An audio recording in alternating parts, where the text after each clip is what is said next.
আসসালামু আলাইকুম। পৃথিবীর যে যে প্রান্ত থেকে দেখছেন এবং শুনছেন সবাইকে শুভেচ্ছা জানাচ্ছি।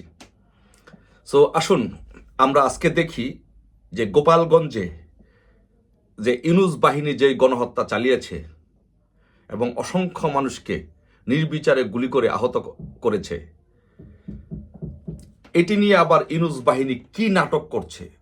গোপালগঞ্জবাসীকে নির্বিচারে হত্যা করেছে এবং তাদের বিরুদ্ধে আবার মামলা দিয়ে তাদেরকে কিভাবে অত্যাচার নির্যাতন করছে। আসেন এই ইউনূস বাহিনীর, এই ইউনূসের প্রশাসনের একটু নমুনা দেখি যে তারা বাংলাদেশে কি করছে। আজকে দেখেন, এই যে দেখেন কালের কণ্ঠেতে যে রিপোর্ট হয়েছে যে কি বলেছে স্বরাষ্ট্র উপদেষ্টা বলেছে যে পরিস্থিতির কারণে গোপালগঞ্জে গুলির ঘটনা ঘটেছে। স্বরাষ্ট্র উপদেষ্টা নিজে এ কথা বলেছে।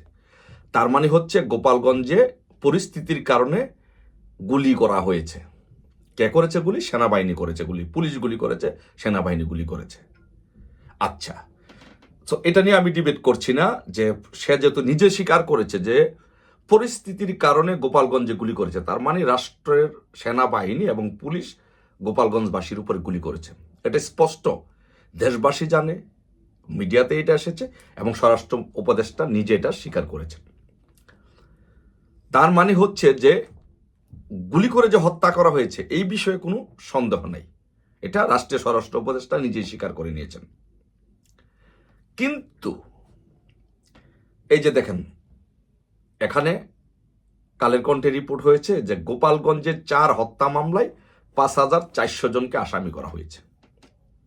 তার মানে কি, এই দেশে বাংলাদেশে কত বড় বাংলাদেশের জনগণের সাথে কত বড় একটা মকারি করছে।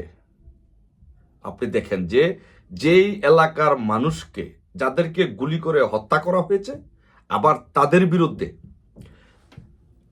5,400 জনকে আসামি করে হত্যা মামলা দায়ের করা হয়েছে।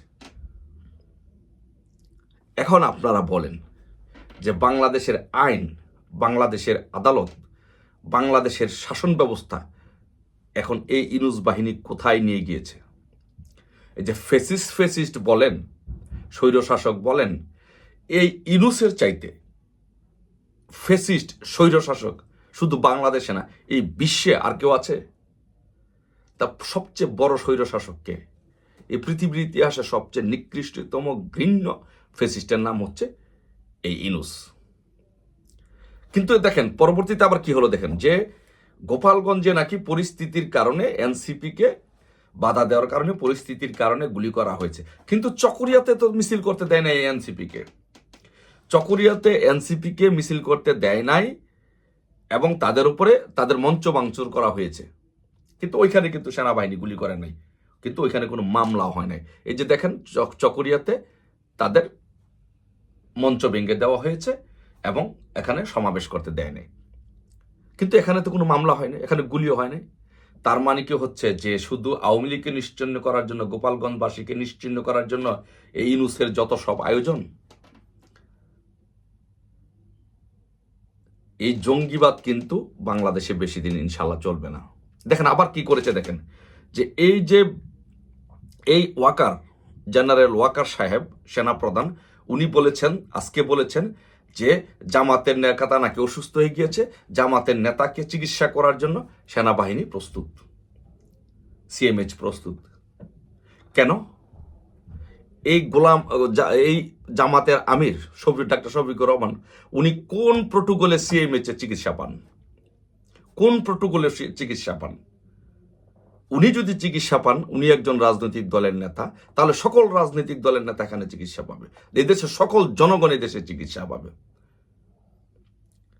জামাতের নেতাকে এখানে কোন বিশেষ বিবেচনায় উনি এখানে চিকিৎসা দেওয়ার জন্য সেনাবাহিনী প্রস্তুত? সেনাবাহিনী কি এখন জামাতের প্রতিনিধিত্ব করছে? সেনাবাহিনী কেন জামাতকে ক্ষমতা আনার জন্য নেতৃত্ব দিচ্ছে? এটা আমার প্রশ্ন। এবং বিএনপির কাছেও প্রশ্ন, বিএনপিকে বলবো যে আপনাদের কোন নেতা মির্জা ফখরুল সহ অসুস্থ হওয়ার কারণে তাদেরকে সিএমএর চিকিৎসা দিয়েছে বা সেনাবাহিনী প্রস্তুত আছে তাদেরকে, আপনাদেরকে চিকিৎসা দেওয়ার জন্য? কোন দলের রাজনৈতিক নেতাদেরকে তো বিসিএমএ চিকিৎসা দেয় না, সেনাবাহিনী এই কথা বলে না। জামাতের নেতাকে চিকিৎসা দেওয়ার জন্য সেনাবাহিনী কেন এই কথা বলল? তার মানে কি এই দেশে জামাতের লিজ এই সেনাবাহিনী প্রধান নিয়েছে? জামাতের লিজ কি আজকে সেনাবাহিনী নিয়েছে? আর জামাতের এই এজেন্ডা বাস্তবায়ন করার জন্যই কি গোপালগঞ্জে সহ সব জায়গায় আওয়ামী লীগের নেতাকর্মীদেরকে হত্যা করা হচ্ছে, আওয়ামী লীগকে হত্যা করা হচ্ছে? যদি সেটি হয়ে থাকে, ইতিহাস কিন্তু কাউকে ক্ষমা করবে না। এদেশের জনগণ কাউকে ক্ষমা করবে না। সকল অপকর্মের ইনশাল্লাহ একদিন বিচার হবে। আমি বারবার বলি, 111-এ কিন্তু শত চেষ্টা করেও শেখ হাসিনাকে মাইনাস করতে পারে নাই, বাংলাদেশের রাজনীতি থেকে সরাতে পারে নাই। জনগণ তাকে ম্যান্ডেট দিয়ে, আন্দোলন করে তাকে ম্যান্ডেট দিয়ে জনগণ ক্ষমতায় এনেছে। এইবারও ইনশাল্লাহ জনগণ ইনশাল্লাহ শেখ হাসিনাকে আবার বাংলাদেশে আনবে এবং বাংলাদেশে ক্ষমতায় বসাবে। কোনো চক্রান্ত ইনশাল্লাহ রুখে দিতে পারবে না। ধন্যবাদ সবাইকে। জয় বাংলা, জয় বঙ্গবন্ধু।